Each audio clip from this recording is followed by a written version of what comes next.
గత 4 రోజులుగా కురుస్తున్న భారీ వర్షాలకు విజయవాడ ప్రాంతం తడిసి ముద్దయింది. ఇక్కడ కొన్ని లోతట్టు ప్రాంతాలు జలమయమయ్యాయి. ఇక్కడ చూస్తే స్థానిక విజయవాడలో 17వ వార్డు 17వ డివిజన్ పరిధిలోని అలాగే తారక రామ నగర్ కాలనీలో ఆహ్, లోతట్టు ప్రాంతం అంతా జలమైపోయింది. దీనికి సంబంధించిన ఇది పర్యవేక్షించేందుకు కావలి ఎమ్మెల్యే దగ్గుమాటి వెంకటకృష్ణారెడ్డిని ఇక్కడ నియమించారు. గత 2 రోజులుగా ఇక్కడ వారు ఇక్కడే ఈ కాలనీలో ఉంటూ ప్రతి ఒక్కటి అబ్జర్వ్ చేస్తూ ప్రతి ఒక్కరిని ఆహ్, అడిగి తెలుసుకుంటూ వారి సమస్యలు ఏమన్నా ఉన్నాయని అడిగి తెలుసుకుంటూ ఏ సమస్య ఉన్నా కూడా వెంటనే తీరుస్తూ వాళ్ళకి ఆహారం గానీ, నీళ్ళ సదుపాయం గానీ, రొట్టెలు గానీ, మందులు గానీ అన్నీ ఏర్పాటు చేస్తున్నారు. ప్రస్తుతం ఇక్కడ మనతో కావలి ఎమ్మెల్యే దగ్గుమాటి వెంకటకృష్ణారెడ్డి గారు ఉన్నారు. వారిని అడిగి తెలుసుకుందాం. సార్ చెప్పండి, గత 2 రోజులుగా మీరు ఇక్కడ మొత్తం పర్యవేక్షిస్తున్నారు. ఇక్కడ ఈ ప్రాంతం అంతా ముంపుకు గురైంది. ఎలా అనిపిస్తుంది సార్? విజయవాడకి ప్రకృతి విలయతాండవం చేసింది. దురదృష్టం, ఈ ప్రాంతం అంతా కూడా కనీవినగిన రీతిలో కృష్ణానది పొంగటం, తరిమిల లోతట్టు ప్రాంతాలన్నీ కూడా ముంపుకి గురైనటువంటి విషయాన్ని మనం కూడా చూడటం జరిగింది. ఇంకొక వైపున బుడమేరు తెగి ఆక్రమణలకు గురినై గత 5 సంవత్సరాల్లో బుడమేరు వాగంతా కూడా ఆక్రమణలకు గురైన కారణాన ఈ రోజున వాగుకు సంబంధించినటువంటిది కనీసం 200 అడుగులు ఎడల్పు ఉండాల్సిన వాగు 5 అడుగులకి ఆక్రమణలకు గురైంది.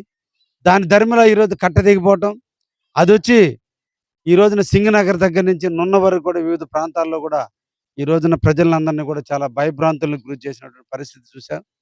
అయితే ఈ రాష్ట్ర ప్రదాత, రాష్ట్ర అభివృద్ధి ప్రదాత, రాష్ట్ర అభ్యున్నతి కోసం నిరంతరం కృషి చేసేటువంటి వ్యక్తి శ్రీ నారా చంద్రబాబు ఉన్నాడు కాబట్టే ఈరోజు విజయవాడ ఇంత త్వరగా కూడా కోలుకుంటుందని కూడా ఈ సందర్భంగా తెలియజేస్తున్నా. ఎప్పుడో పూర్వకాలంలో లేదా ఇతర యుగాల్లో దేవుళ్ళను చూసాం, కానీ ఈ రోజున ఈ రాష్ట్రానికి దేవుడు చంద్రబాబు నాయుడు. బహుశా ప్రతి మనిషి కూడా ఎవరి ఇల్లు అయితే ఈరోజు మనం ముంపుకు గురైనయో ఆ ఇళ్ళ యజమానులు ఇళ్ల పక్కన ఎక్కడో ఒకటి శిబిరాల్లో పొనుకొని నిద్రపోతున్నారు.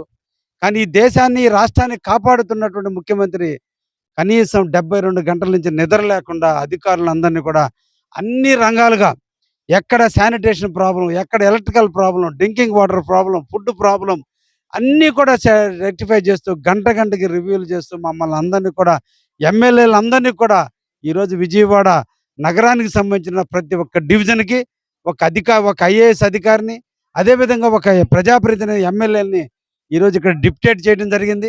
అదేవిధంగా ఇక్కడ ఉన్నటువంటి ఎవ్రీ డివిజన్లో ఉన్నటువంటి తెలుగుదేశం కార్యకర్తలు అహర్నిశలు కృషి చేస్తున్నారు. బాధ్యత తక్కువ, కానీ వాళ్ళు పనిచేసే తనం ఎక్కువ. ఉదయం టిఫిన్ కాడి నుంచి రేత్రి పొనుకునేంత వరకు వాళ్ళకి టాటాయిస్ అందించేంత వరకు కూడా ఈ రోజున ఇక్కడ ఉన్నటువంటి తెలుగుదేశం కార్యకర్తలందరూ కూడా ప్రజల్ని కంటికి రెప్పలాగా కాపాడుకుంటున్నారు. అదేవిధంగా ఈరోజు సచివాలయ సిబ్బంది కూడా తన సొంత ఇంటిలో విపత్తు వస్తే ఎంత ప్రయత్నం చేస్తారో అంతకంటే డబల్గా కూడా ఈరోజు సచివాలయ సిబ్బంది, యువకులందరూ కూడా కష్టపడి ప్రజల్ని కంటికి రెప్పలాగా కాపాడుకుంటున్నారు. ఇది ఎంతటికి కూడా ఈరోజు రాష్ట్ర ప్రభుత్వానిలో నాయకుడి యొక్క గొప్పతనం. ఆయన సూచనల మేరకు మేమందరం కూడా ఇక్కడ నిరంతరం పర్యవేక్షిస్తూ అడుగడుగున ఆరోగ్య సమస్యలు తలెత్తకుండా, డయేరియా లాంటి సమస్యలు తలెత్తకుండా, వాటర్ కంటామినేషన్ జరగకుండా చూసుకుంటూ, శానిటేషన్ డెవలప్ చేసుకుంటూ ఎక్కడికక్కడ మరమ్మతులను కూడా ఇమీడియట్లీ పూర్తి చేయడం జరిగింది. ఈ రోజున కృష్ణానదిలో దాదాపు 11.5 లక్షల క్యూసెక్కుల నీళ్లు వచ్చిన ధర్మిల దీని ప్రొటెక్షన్గా కట్టినటువంటి వాల్కి టౌన్లో వచ్చినటువంటి వాటర్ వచ్చి ఆ కృష్ణానదిలో కలిసే దానిలో ఈ వెంట్లన్నీ సక్రమంగా లేక గత ప్రభుత్వం యొక్క నిర్లక్ష్యం వల్ల ఈ రోజున ఇక్కడ నీళ్ళన్నీ కూడా ఇళ్లలోకి రావడం జరిగింది. ముఖ్యంగా కూడా ఇక్కడ ఉన్నటువంటి వాటర్ స్టాగ్నేట్ అయినటువంటి వాటర్ని ఎప్పటికప్పుడు పంప్ హౌసుల దాకా తోడి కృష్ణానదిలో నింపాల్సిన అవసరం ఉంది.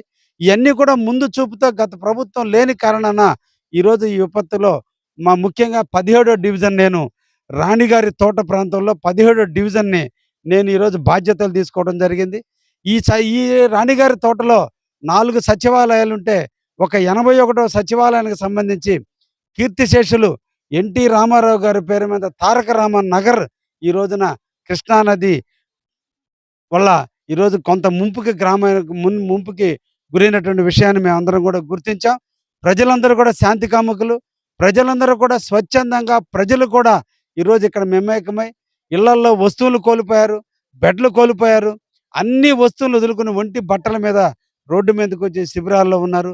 కానీ వాళ్ళ యొక్క మనోధైర్యం, మాకు ప్రభుత్వం ఉందన్న నమ్మకం, నిజంగా వాళ్ళందరినీ కూడా అభినందిస్తున్నా. కష్టాలలో మనుషుల అరుపుల కంటే కష్టాల్లో ఓర్పును పెంచుకోవడమే మన మానవ జన్మ యొక్క గొప్పతనం. అటువంటి గొప్పతనాన్ని ఇక్కడ ఉన్నటువంటి తారకమ వాసులందరూ కూడా నిలబడి ఈరోజు వాళ్ళ ప్రాంతాన్ని సంరక్షించుకోవడంలో ఒకరికొకరు తోడుగా, అదేవిధంగా మిగతా సచివాలయంలో ఉన్నటువంటి వాళ్ళందరూ కూడా తారక రామానగర్ వాసులందరిని కూడా హక్కును చేర్చుకున్నారు. వాళ్ళ ఇళ్లలో పెట్టుకున్నారు. వాళ్ళకి భోజనాలు పెట్టారు. ప్రభుత్వం పాలు, అదేవిధంగా బ్రెడ్లు, టిఫిను అన్నీ అందిస్తున్నప్పుడు కూడా పక్క వాళ్ళు మేము సైతం కూడా తారక రామ మా పక్కింటి వాళ్ళకి మేము సహాయంగా ఉండాలన్న ఆలోచనతో మిగతా వాసులందరూ కూడా ఉన్నారు. ఈ ప్రాంత డివిజన్‌కి సంబంధించినటువంటి మాజీ కార్పొరేటర్లు, అదేవిధంగా తెలుగుదేశం నాయకులు అందరూ కూడా స్వచ్ఛందంగా వచ్చి ప్రజలకి అన్ని రకాలుగా అండదండలుగా ఉండటం కూడా జరిగింది. ఈ రోజు వరకు ఇక్కడ వాటర్ స్టాగ్నేట్ అయి ఉన్నాయి. ఈ రోజునే 40 హెచ్‌పీ మోటార్‌తో ఈరోజు వాటర్‌ని అంతటిని తోడి కృష్ణా నదిలో నింపటం పోస్తున్నాం.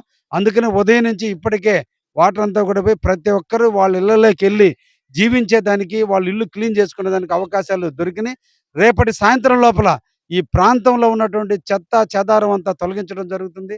శానిటేషన్ వ్యవస్థని పూర్తిగా కూడా రూపొందించి ఏ ఒక్కరికి ఇబ్బంది రాకుండా ఉండేటట్టు కూడా తీసుకోవడానికి కావాల్సిన చర్యలన్నీ కూడా ప్రభుత్వ పరంగా మేము తీసుకోబోతున్నాం. రేపటి నుంచి రేపటి నుంచి ప్రతి ఇంటికి కూడా కూరగాయలు మొదలుకొని అన్ని పప్పు దినుసులన్నీ కూడా అందించి వాళ్ళు అన్నం వండుకునేటట్టుగా వాళ్ళకి ఇంకా శిబిరంలో అన్నం పెట్టేదానికి మేము నిరంతరం కూడా ఉన్నాం. ఈరోజు ముఖ్యంగా కావలి నుంచి మా వాళ్ళు దాదాపు 40 మంది వాలంటీర్లు వచ్చారు. అదేవిధంగా కావలి మున్సిపాలిటీ నుంచి 40 మంది శానిటరీ ఇన్స్‌పెక్టర్ ద్వారా 40 మంది వర్కర్స్‌ని తీసుకొచ్చి ఈ బజార్‌లన్నింటిని చిమ్మిచ్చే కార్యక్రమం కూడా నేను స్వీకరించడం జరిగింది. ఇవన్నీ కూడా రేపు, ఎల్లుండి లోపలే ఈ ప్రజలందరికీ మనోధైర్యాన్ని నింపుతూ, వాళ్ళకి మేమున్నాము, ఈ ప్రభుత్వం ఉందన్న నమ్మకాన్ని కల్పిస్తూ అన్ని కార్యక్రమాలను కూడా దిగ్విజయం చేయటానికి కావ్య కృష్ణారెడ్డి గారు ఇక్కడ ఈ వార్డులో వారు ప్రత్యేకంగా దృష్టి సారించి వారికి ఎలాంటి ఇబ్బంది వచ్చినా ప్రభుత్వం అండగా ఉంటుంది. వారికి ఎలాంటి ఇబ్బంది లేకుండా చూసుకుంటామని, అలాగే ఈరోజు ఆయన ఆ, సొంత నిధులతో ఏర్పాటు చేసిన 1000 మందికి ఆయన చికెన్ బిర్యానీ ఏర్పాటు చేసి ఆయన పేదవారికి అందరికీ, నిరాశ్రయులందరికీ వారు ఈరోజు కడుపు నిండా అన్నం పెట్టే విధంగా వారు ఆదుకుంటామని తెలియజేశారు.